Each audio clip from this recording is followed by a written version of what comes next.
Good evening, this is Rashad Mitchell, and coming to you live from my YouTube channel as I continue on my part series, the week that was, college football history review, 1966 college football season.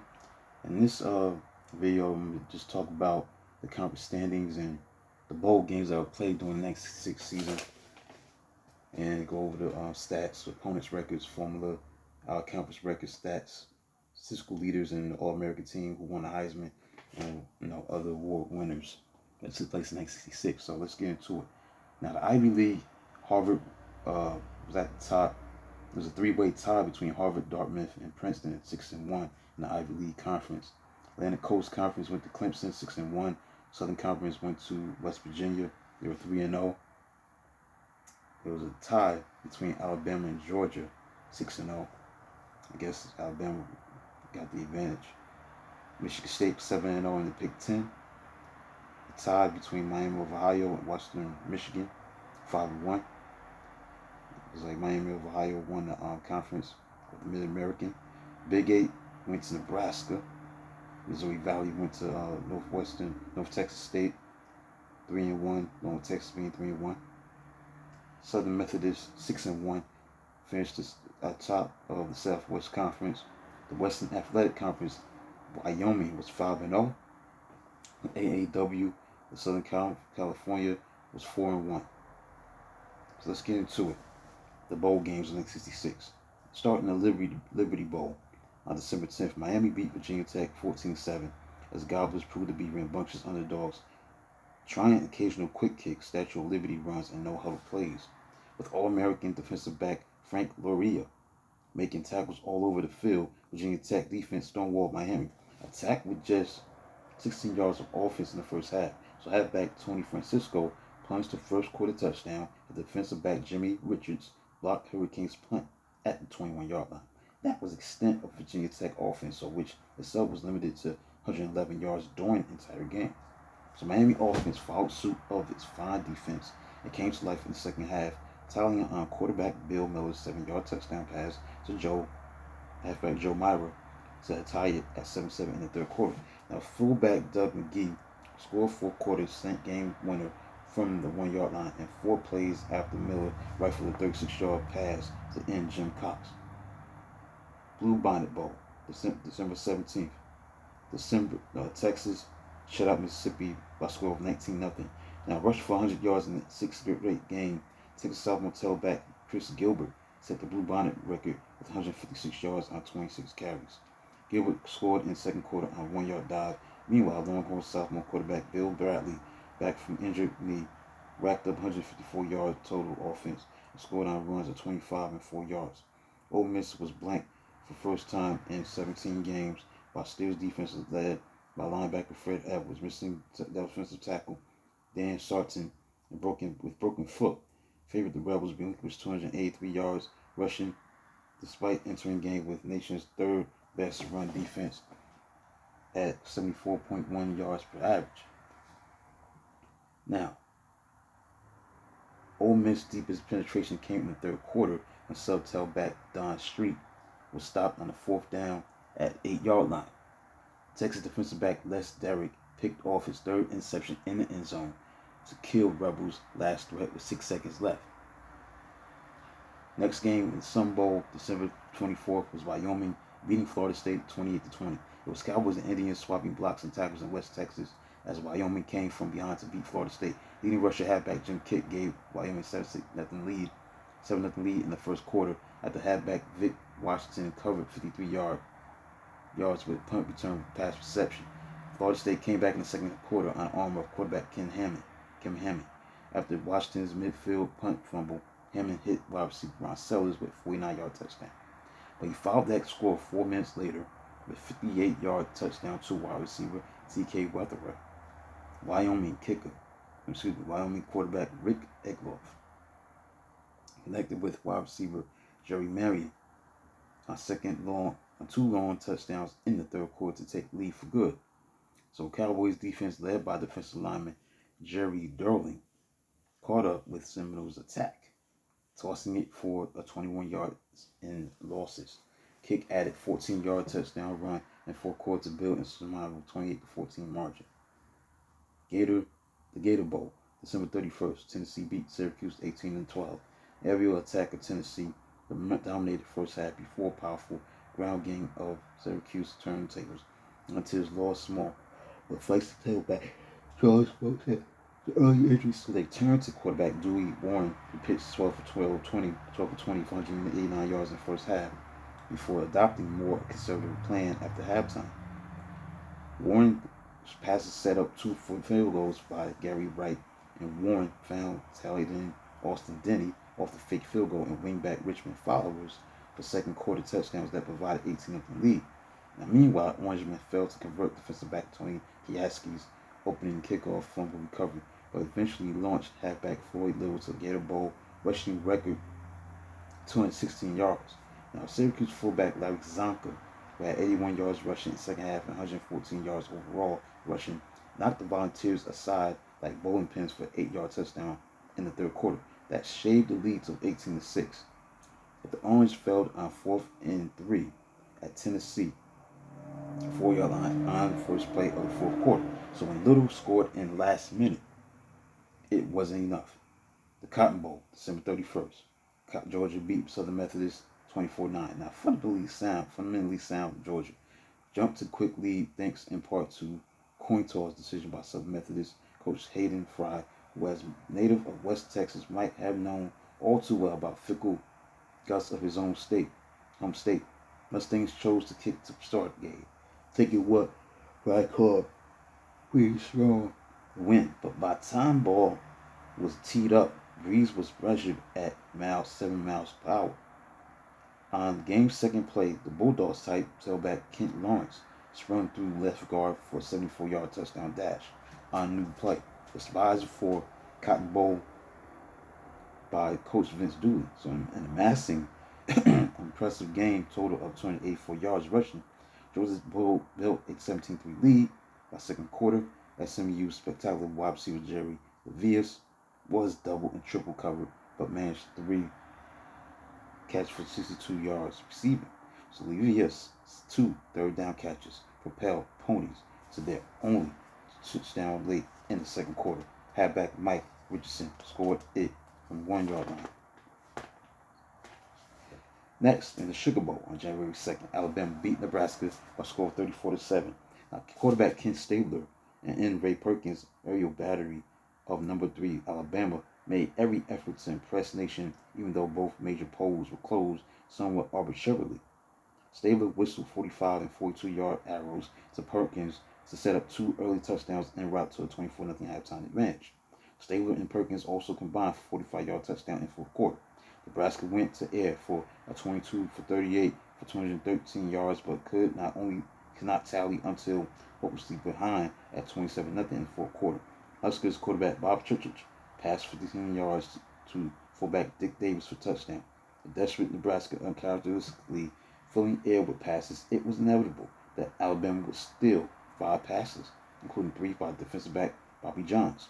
Coach Bear Bryant, rejoicing over his second straight Big Bowl win over the Cornhuskers, said his players deserved to be number 1. If I had a vote, they would be. Allies' final ballots had been posted prior to the bowl games, and Notre Dame stayed number 1. Somewhere in Birmingham, the Tide fan uttered something about collegiate championship playoff.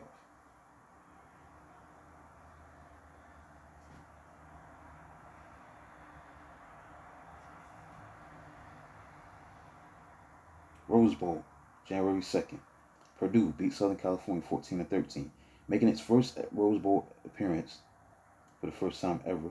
Purdue bolted from the dressing room to dominate opening 17 minutes of the game. The Boilermakers drove 68 yards with the opening kickoff, only to be foiled by end zone incompletion, thanks to jarring hit by Trojans defensive back Bill Jaranek. USC could keep ball only 4 plays before punting.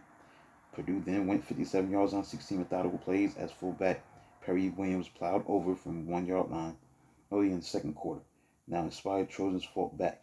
They could die first down before Boilermakers could collect another. And USC used 39-yard connection between quarterback Troy Winslow and wide receiver Jim Lawrence to reach 21-yard line after 2 losses to 16-yard line. Troy tailback Don McCall appeared to slip away with pass near the sideline, but defensive back George Caravalos knocked ball free with tackle at 10-yard line. With that, MVP defensive back John Charles recovered at the Purdue 9-yard line. So back came USC with McCall ending 44-yard march with a short dive to tying touchdown in the last 2 minutes of the first half. USC's short punt to his 37-yard line turned tied back to Purdue. Williams added his second touchdown with 3-yard slant. The big hole on USC's right side for 14-7 lead late in the third quarter. Winslow arched 52-yard pass to wingback Rod Sherman, which Caravalos saved from being a touchdown with tackle out of bounds at the 4-yard line. But the Trojans' hopes went fleeting because their field goal try from 18-yard line was blocked by Boilers defensive end Bob Holmes. Troy fought back as clock wound down, but faced fourth down near midfield. Offside penalty against Purdue provided first down and allowed Winslow and Sherman to hook up on a 19-yard touchdown pass with less than 3 minutes left. That drew USC to within 14-13, and Trojans decided to go for victory. Beating on Sherman's touchdown catch, defensive back Caravalos came back to etch his name in Purdue lore by saving Boilermakers' win with the interception of Winslow's 2-point crossing pick play pass that was intended for Lawrence.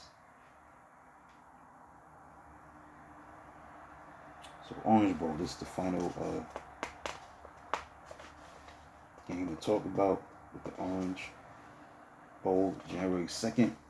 Florida beat Georgia Tech 27-12 at less than his best because it was so armed. Florida quarterback Steve Spurrier turned to halfback Larry Smith, who broke up close game with Orange Bowl record 94-yard touchdown run and totaled 187 yards rushing. Slight favorite Georgia Tech got on scoreboard for pressuring Spurrier into erratic throws, realizing pass interference penalty, called on Gators to position quarterback Kim King for a 10-yard touchdown pass to wingback Craig Bainham. Fullback Graham McKill counted with first of his 2 short touchdown runs, and Florida led 7-6 at halftime. So late in the third quarter, King launched long pass, which fell into the hands of Florida defensive back Bobby Downs at his 6-yard line. So on 3rd and 10, Georgia Tech blitzed defensive back Bill Eastman, and Smith broke scrimmage line clean behind the block of McKill for his record run through vacated secondary. Interestingly, Smith's run became best remembered because his pants appeared to slip down for most of his long gallop. Run also enjoyed video revival in the early 2000s when Gatorade was created at the University of Florida commercial. Looking back to days of its invention, Smith's run was featured.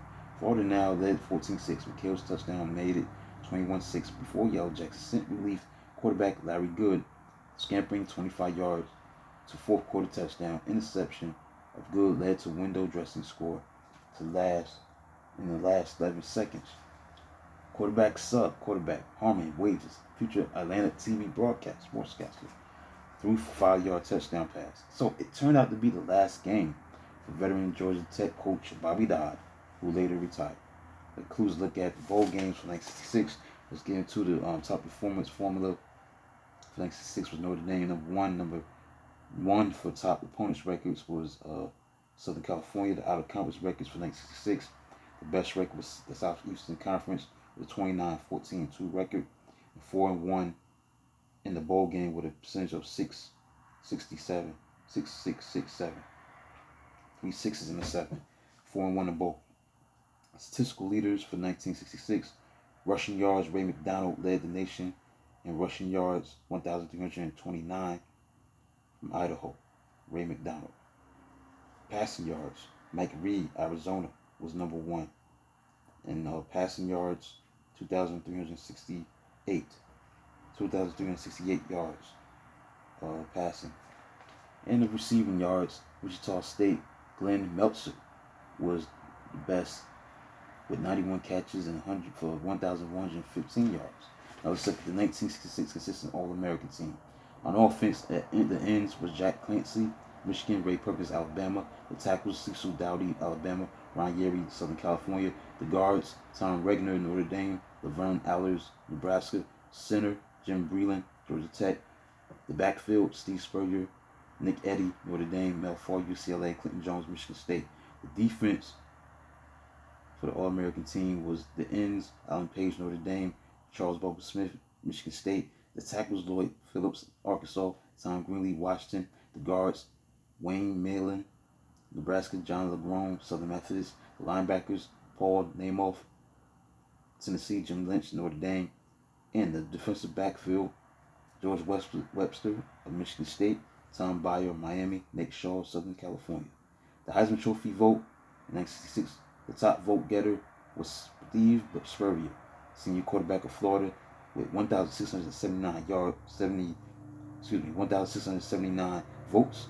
He was the number one vote getter. He won the Heisman. Steve Spurrier, the quarterback of Florida. Senior quarterback of Purdue, Bob Griese, finished second with 816 votes. Nick Eddy, senior halfback of Notre Dame, finished third, 456 votes. Gary Beeman, junior quarterback, UCLA, finished with 318 votes. And Floyd Little, senior halfback of Syracuse, finished with 296 votes. Now, other major award winners for 1966 was the Maxwell Player Award, went to Jim Lynch, senior linebacker of Notre Dame. Lloyd Phillips, senior defensive tackle of Arkansas, won the Outland Lineman Trophy Award. Walter Camp for best back. Steve Spurrier, senior quarterback of Florida. Jim Lynch also won the Nuke Rodney Lineman Award. And the AFCA Coach of the Year was Tom Cahill of Army. So that concludes the 1966 season as a whole, the bowl games that was played and the stats that took place and all that good stuff.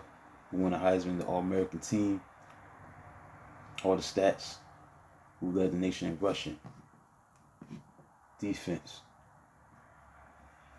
who led the nation rushing, passing yards and receiving, things of that nature. So, hope you enjoyed that. And do a video of this magnitude maybe tomorrow. I'll get into the overview of the 1967 college football season and go over week 1 of the games that were played during week 1 of the 1967 college football season. So I'll be talking about a different season because I'm done with the 1966 season. So I'll be talking about a different season that'll be a recap and an overview of the 1967 college football season. Please like and subscribe to the channel. Comment, do whatever you can to support the channel. This is Rashad Mitchell coming to you live from my YouTube channel. Until then, talk to you real soon.